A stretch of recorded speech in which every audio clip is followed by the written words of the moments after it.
So magandang araw kabole, sa video na ito may pag-uusapan po tayo kabole na panibagong rumor. Although na-post po ito actually last month pa kabole, pero ngayon lang po natin mapag-uusapan. Sa dami ba naman kasi po nangyayari po sa PBA, pero this is actually a very interesting news in connection with the other things that is happening in the PBA. So hindi pa nakasubscribe, pakipindot naman po yung subscription button. So kabole, start na muna natin sa mga pag-comment natin sa mga comment.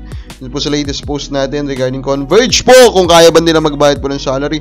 Sabi po ni Humbleberry, kaya yan I think, but ba sila nandyan?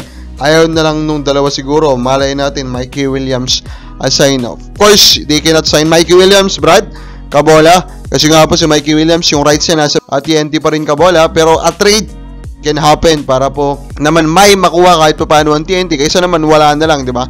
O pakawalan o hayaan na lang po nila si Mikey. Then, sabi naman nitong si Antonio Estacio, tanking nga ang Converge para kay Balti. So, the signs are there, Kabola, and even the fans, like you, pinapoint out nyo na po, Kabola, pero is it the right decision? In my eyes, yes, Kabola, it's the right decision. Then, one more bad news for Magnolia fans, Calvin Abueva, Kabola, hindi muna makakalaro because of another calf injury, which is, of course, medyo pangit.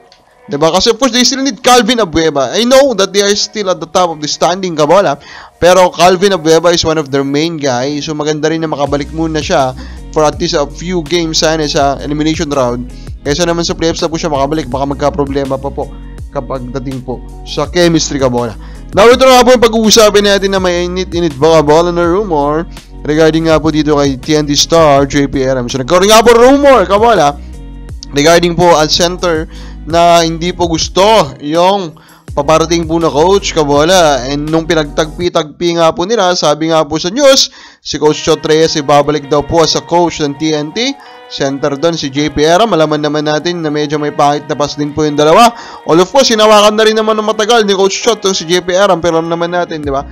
Madali lang po kumbaga magka-problema itong si Coach Chot with his players. So siya po yung atin pong pinupuntusan, Kabola, na siyang tinutukoy po dito sa trade. And of course, hindi rin naman yan nakakapagtaka, knowing nga po na ito pong si JP is one of the most unusual type of player po na ina-handle po dito po sa PBA. So who are the top 3 teams that should consider trading for him? Sa mata po natin, number 3 ko, Phoenix, Kabola, who is playing well right now, Kabola. Sa paningin natin, first, they of course need size, they badly need height, Kabola. Of course, they are winning now kasi nga it is an import conference and their import is a legit center and is doing the great job as the center, especially on the defensive end, yung nga po si Jonathan Williams. Pero, of course, pagdating ng Philippine Cup, mga problema sila dyan, Kabola. So, how about trade, Kabola, try to get JP Aram, Kabola, who will fit the modern basketball that they are playing kasi he is a willing 3-point shooter. Number 2 natin, San Miguel Bermen,